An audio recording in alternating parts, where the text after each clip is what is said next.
आज हम डिस्कस करेंगे इम्पॉर्टेंट करंट अफेयर्स ऑफ 13 जुलाई 2020 जो गवर्नमेंट एग्जाम के लिए काफ़ी इम्पॉर्टेंट है। आपने अभी तक अगर ZTV एजुकेशन एंड एग्ज़ाम का चैनल सब्सक्राइब नहीं किया है तो प्लीज़ सब्सक्राइब कर लीजिए, क्योंकि हम हर रोज़ इम्पॉर्टेंट करंट अफेयर्स आपके सामने लाते रहेंगे। आप हमारा टेलीग्राम ग्रुप भी ज्वाइन कर सकते हैं, जिसका लिंक हमने नीचे डिस्क्रिप्शन में दे दिया है। तो चलिए अब शुरू करते हैं। Global real estate transparency index GRETI पर भारत को किस स्थान पर रखा गया है? इसका सही उत्तर होगा 34वें।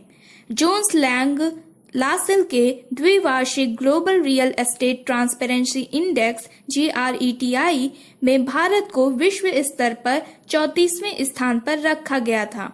उच्च रैंकिंग इसलिए है क्योंकि भारत के रियल एस्टेट उद्योग ने क्षेत्रीय और वैश्विक स्तर पर सबसे बड़े सुधारों में से एक को पंजीकृत किया है। इंडिया ने बाघों की गिनती में बनाया गिनीज वर्ल्ड रिकॉर्ड। भारत की 2018 बाघ गणना ने कैमरा ट्रैपिंग के जरिए दुनिया के सबसे बड़ा वन्य जीव सर्वेक्षण का कीर्तिमान बनाने के लिए Guinness book of world record में जगह बनाई है। अखिल भारतीय बाघ अनुमान 2018 के चौथे चक्र में देश में 2967 बाघों या विश्व के कुल बाघों की 75% संख्या का अनुमान लगाया गया। भारत ने लागू बाघों की संख्या के मामले में नया विश्व रिकॉर्ड बना दिया है। देश में साल 2018 में किए गए बाघों के सर्वे ने एक नया रिकॉर्ड कायम किया है। प्रधानमंत्री नरेंद्र मोदी ने पिछले साल विश्व बाघ दिवस के मौके पर इसके परिणामों की घोषणा की थी।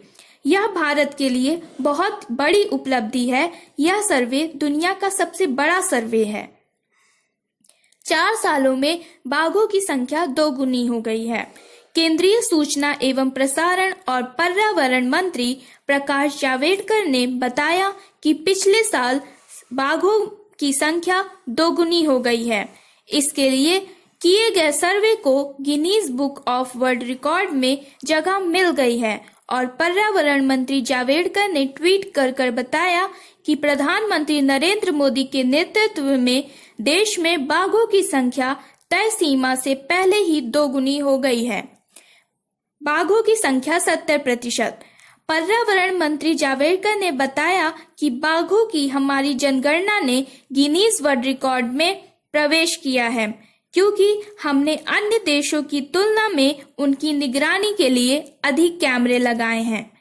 अभी बाघों की संख्या 70% है और यह तय सीमा से 4 साल पहले उन्होंने यह संकल्प पूरा कर लिया है।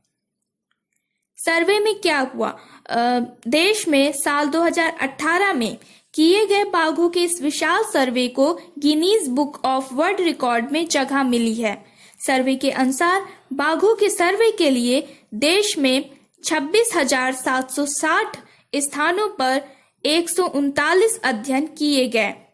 इस सर्वे के दौरान 3.5 करोड़ से ज्यादा बाघों के फोटो लिए गए, जिनमें 76,523 बाघों की तस्वीरें हैं और 51,337 तेंदुए की तस्वीरें शामिल हैं।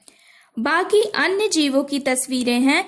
गिनीज वर्ल्ड रिकॉर्ड्स की वेबसाइट पर कहा गया कि साल 2018 से 19 में आयोजित सर्वेक्षण का चौथा चक्र संसाधन और संकलित आंकड़े दोनों के संदर्भ में अब तक का सबसे व्यापक सर्वेक्षण था। अब तक की सबसे बड़ी गणना।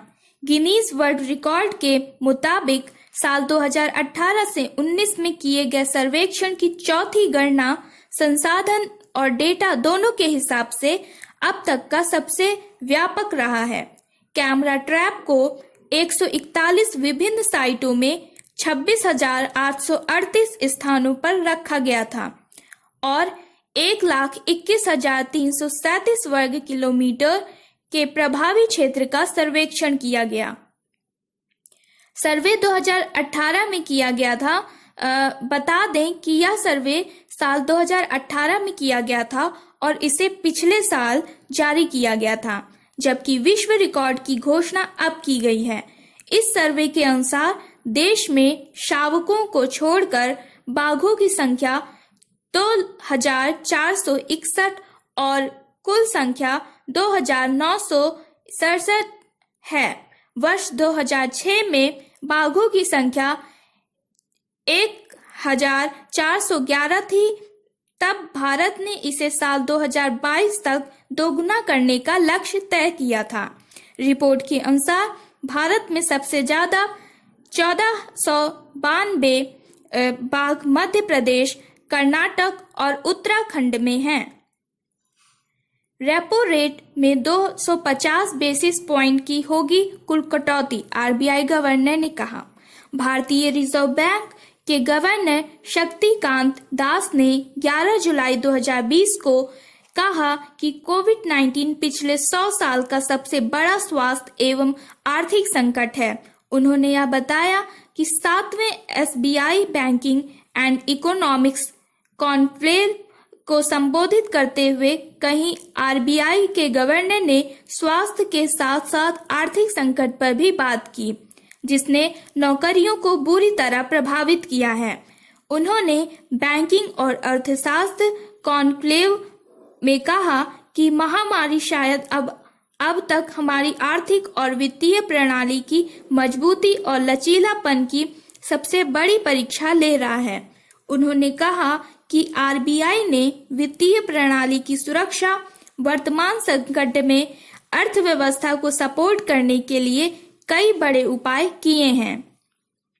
पिछले 100 साल का सबसे बड़ा आर्थिक संकट। आरबीआई के गवर्नर शक्तिकांत दास ने कहा कि कोविड-19 पिछले 100 साल का सबसे बड़ा आर्थिक एवं स्वास्थ्य से जुड़ा संकट है।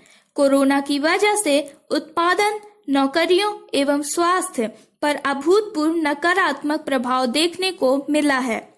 इस संकट ने मौजूद वैश्विक व्यवस्था, वैश्विक वैल्यू चेन और विश्व भर में लेबर एंड कैपिटल मूवमेंट को प्रभावित किया है। रेपो रेट में 135 आधार अंकों की कटौती। केंद्रीय बैंक ने कोरोना वायरस संकट से पिछले सितंबर 2019 से रेपो रेट में 135 आधार अंकों की कटौती की थी। ये कदम उस समय में आर्थिक वृद्धि दर में आई सुस्ती से निपटने हेतु उठाए गए थे। उन्होंने कहा कि केंद्रीय बैंक आर्थिक वृद्धि आरबीआई की सबसे बड़ी प्राथमिकता है। इसके बाद एमपीसी ने रेपो रेट में 115 आधार अंकों की और कमी की। इस तरह रेपो रेट में कुल 250 आधार अंकों की कटौती हुई। लॉकडाउन के प्रतिबंध हटने के बाद भारतीय अर्थव्यवस्था। आरबीआई के गवर्नर शक्तिकांत दास ने कहा कि लॉकडाउन के प्रतिबंध हटने के बाद भारतीय अर्थव्यवस्था के वापस सामान्य स्थिति की ओर लौटने के संकेत दिखने शुरू हो गए हैं। 5 मध्यावधि के लिए आरबीआई की नीतिगत कदमों में इस बात का सावधानी पूर्वक आकलन करना होगा कि संकट क्या रूप लेता है। संकट के समय में भारतीय कंपनियों और उद्योगों ने बेहतर काम किया है। आरबीआई की तरफ से उठाए जा रहे कदम। भारतीय स्टेट बैंक एसबीआई की ओर से आयोजित कोविड-19 का कारोबार और अर्थव्यवस्था पर प्रभाव वर्चुअल कॉन्क्लेव में बोलते हुए दास ने कहा कि कोविड-19 के कारण पैदा हुआ मौजूदा संकट से वित्तीय सिस्टम को बचाने के लिए कई कदम उठाए जा रहे हैं। अर्थव्यवस्था में रिकवरी के लिए मदद की जा रही है। उन्होंने कहा कि ग्रोथ आरबीआई की सबसे बड़ी प्राथमिकता है। वित्तीय स्थिरता भी उतनी ही महत्वपूर्ण है।